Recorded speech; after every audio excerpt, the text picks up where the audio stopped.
Nah, sebelum kita memulai pelajaran kita pada pagi hari ini, marilah kita bersama-sama melafazkan basmalah. Bismillahirrahmanirrahim. Sebelum kita memulai pelajaran kali ini, Ibu ingin menanyakan kabar tentang kalian. Apakah hari ini ada yang tidak hadir? Baiklah, kalau hadir semua, apakah kalian tahu hari ini kita akan mempelajari apa? Hari ini kita akan mempelajari sejarah kebudayaan Islam, materi pokok Sunan Maulana Malik Ibrahim. Nah, Ibu akan menyampaikan tujuan pembelajaran kita ya, Nak. Sampaikan tujuan pembelajaran kita pada pagi hari ini. Yang pertama, peserta didik dapat menghargai penyebaran agama Islam di Indonesia melalui cerita dakwah Sunan Maulana Malik Ibrahim. Dan yang kedua yaitu peserta didik dapat meneladani perjuangan Sunan Maulana Malik Ibrahim dalam penyebaran Islam secara damai di Indonesia dengan benar. Yang ketiga, peserta didik dapat mengingat tempat peninggalan Sunan Maulana Malik Ibrahim dalam penyebaran agama Islam. Dan yang terakhir yaitu peserta didik dapat memaparkan tata cara dakwah Sunan Maulana Malik Ibrahim dengan baik, benar, dan percaya diri. Itu tadi tujuan pembelajaran kita pada pagi hari ini, anak-anak. Baiklah, kali ini Ibu akan menyampaikan materinya. Ibu harap kalian dengar dengan baik-baik ya, anak-anak.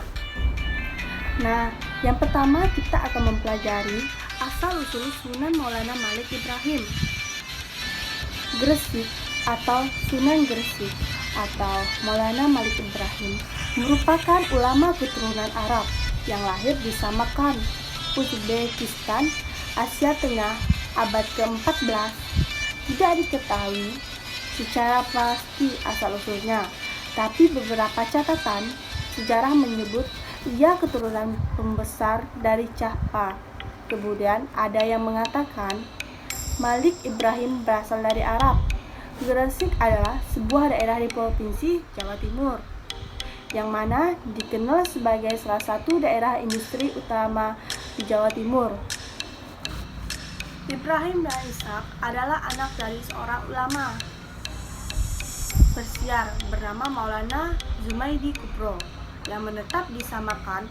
Maulana Zumaidi Kubro diyakini sebagai keturunan ke-10 dari Sayyidina Husain, cucu Nabi Muhammad SAW.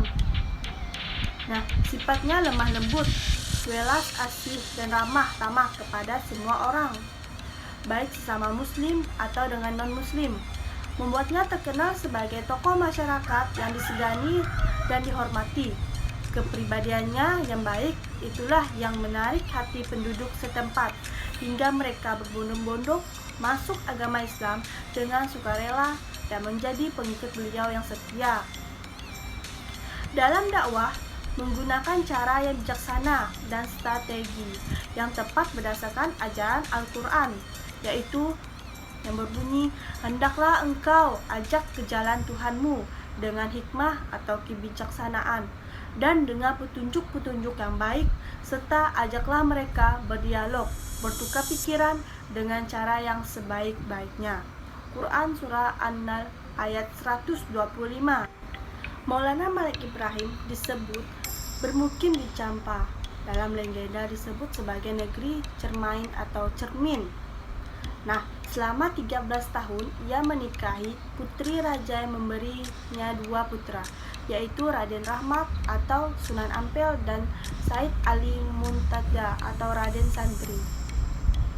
Sudah cukup menjalankan misi dakwah di negeri itu, ia hijrah ke Pulau Jawa dan meninggalkan keluarganya. Setelah dewasa, kedua anaknya mengikuti jejaknya menyebar agama Islam di Pulau Jawa. Maulana Malik Ibrahim dalam cerita rakyat terkadang juga disebut dengan nama kakek bantal.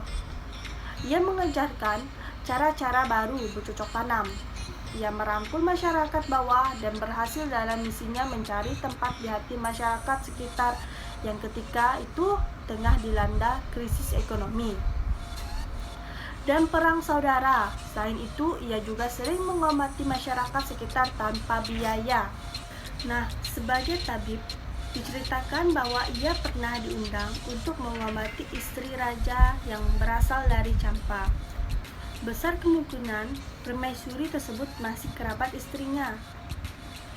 Nah, yang kedua yaitu peninggalan Sunan Gresik mulai Masjid Tetua hingga sumur penyembuhan Wali Songo sebagai penyebaran Islam di tanah Jawa. Tentunya memiliki peninggalan. Peninggalan sejarah tak terkecuali Sunan Gresik yang juga meninggalkan sejarah di wilayah kota Gresik, Jawa Timur. Peninggalan Sunan Gresik ini termasuk sebuah wisata religi yang banyak dikunjungi para wisatawan, khususnya menjelang bulan Ramadan. Apa saja peninggalan Syekh Maulana Malik Ibrahim yang masih ada hingga kini, bahkan masih sangat bermanfaat bagi masyarakat? Nah, yang pertama peninggalannya yaitu Masjid Pesucian. Peninggalan Sunan Gresik sebagai masjid tertua di tanah Jawa. Masjid Pesucian di Gresik, Jawa Timur merupakan masjid tertua di Pulau Jawa yang dibangun oleh Syekh Maulana Malik Ibrahim. Dahulu kala dalam perjalanan dakwahnya, Sunan Gresik singgah di Desa Leran, Kecamatan Manyar, Kabupaten Gresik yang dahulu berada dalam kekuasaan Kerajaan Majapahit. Dalam masa itu, masjid ini dibangun sebagai simbol penyiaran agama Islam di wilayah Gresik. Nah, memang tak banyak cerita tentang peninggalan Sunan Gresik ini. Nama pesucian sendiri dimaksudnya untuk mensucikan masyarakat desa setempat yang dahulunya mayoritas beragama Hindu dan Buddha. Nah, masjid pesucian ini dicatat sebagai masjid tertua karena daerah pertama kali yang disinggahi merupakan desa Sembolo pada tahun 1389 Masehi yang berada dalam kekuasaan Kerajaan Majapahit yang sekarang berubah menjadi Desa Leran, 9 km dari pusat kota Gresik.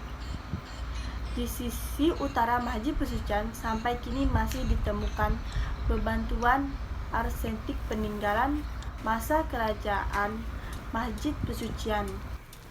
Bahkan ada satu batu besar yang ditempatkan di depan pagar masjid di sisi timur, yang dipercaya dahulu merupakan bekas batu tempat berlabuhnya kapal. Nah, peninggalan yang kedua yaitu air sumur peninggalan Sunan Gresik sebagai air penyembuhan. Selain Masjid Pesucian, ada satu lagi peninggalan Sunan Gresik yang tak kalah menarik untuk Anda ketahui. Apa itu anak-anak? Iya, itu air sumur peninggalan Sunan Gresik sebagai alat penyembuhan. Air sumur yang terdapat di dalam Masjid Pesucian menjadi air ajaib yang dipercaya oleh pakar spiritual sebagai air yang mampu menyembuhkan sebagai jenis penyakit. Uniknya lagi, sumber air dalam sumur ini sangat besar dan rasanya tawar, tidak seperti sumur yang lainnya.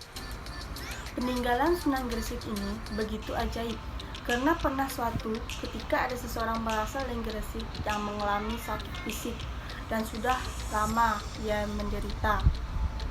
Sudah berobat kemana saja ternyata tak kunjung sembuh. Hingga suatu saat ia datang kepada seorang pakar ilmu spiritual bernama Kang Masrukhan dan dia dianjurkan untuk mengambil air sumur peninggalan Syekh Maulana Malik Ibrahim di Gresik, di Jawa Timur. Nah, dengan diberingi doa spiritual jarak jauh yang dilakukan Kang Masrukhan luar biasa, orang tersebut berangsur-angsur sembuh. Kang Masrukhan mengatakan bahwa wilayah Masjid Pesucian dan seluruh arcanya mengandung energi aura positif yang sangat besar. Hal ini karena kekuatan doa yang pernah dipanjatkan di dalam bangunan suci tersebut. Nah, itu tadi peninggalan Syekh Maulana Malik Ibrahim. Dan sekarang kita akan menceritakan tentang wafatnya beliau. Setelah selesai membangun dan menata pondok tempat belajar agama di Leran, Syekh Maulana Malik Ibrahim wafat pada tahun 1419 Masehi. Makamnya kini terdapat di daerah Gapura, Gresik, Jawa Timur. Nah anak-anak, itu tadi cerita singkat dari Ibu tentang Sunan Maulana Malik Ibrahim, Sunan salah satu Wali Songo yang berada di Jawa Timur. Nah anak-anak, coba simpulkan tentang materi kita pada pagi hari ini. Iya, dapat disimpulkan bahwa Sunan Maulana Malik Ibrahim atau Sunan Gresik merupakan keturunan Arab yang lahir di Samarkand, Uzbekistan, Asia Tengah pada abad 14 Masehi. Nah, Maulana Malik Ibrahim ini juga mempunyai peninggalan yaitu masjid pesucian dan sumur penyembuhan. Nah, Maulana Malik Ibrahim juga wafat pada tahun 1419 Masehi dan makamnya kini terdapat di Desa Gapura, Gresik, Jawa Timur. Nah, apakah ada yang ingin bertanya? Nah, jika tidak ada yang ingin bertanya, Ibu akan memberikan tugas untuk kalian. Kalian kerjakan, kalian kumpulkan minggu depan ya anak-anak. Baiklah, siapkan buku dan pulpennya ya, Ibu dikte. Nah, soal yang pertama, Sunan Maulana Malik Ibrahim sering juga disebut dengan. Soal kedua, Maulana Malik Ibrahim yang lebih dikenal penduduk setempat sebagai kakek bantal itu datang ke Gresik pada tahun berapa? Soal ketiga, dalam dakwah Sunan Maulana Malik Ibrahim menggunakan cara yang bijaksana dan strategi yang tepat berdasarkan ajaran Quran Surah An-Nahl ayat 125 yang berbunyi yaitu Oke, Ibu ulangi sekali lagi. Soal ketiga, dalam dakwah Sunan Maulana Malik Ibrahim menggunakan cara bijaksana dan strategi yang tepat berdasarkan ajaran Quran Surah An-Nahl ayat 125 yang berbunyi yaitu. Soal yang keempat, sebutkan apa saja peninggalan Syekh Maulana Malik Ibrahim masih ada hingga kini. Soal yang terakhir, tahun berapa Sunan Maulana Malik Ibrahim wafat? Sudah ditulis semua anak-anak? Iya, baguslah kalau sudah ditulis semua. Jangan lupa minggu depan tugas ini dikumpulkan ke Ibu. Jika tidak ada pertanyaan, Ibu akhiri saja pembelajaran kita pada pagi hari ini. Sebelum kita akhiri, marilah kita melafazkan hamdalah. Alhamdulillahirabbil alamin. Assalamualaikum warahmatullahi wabarakatuh.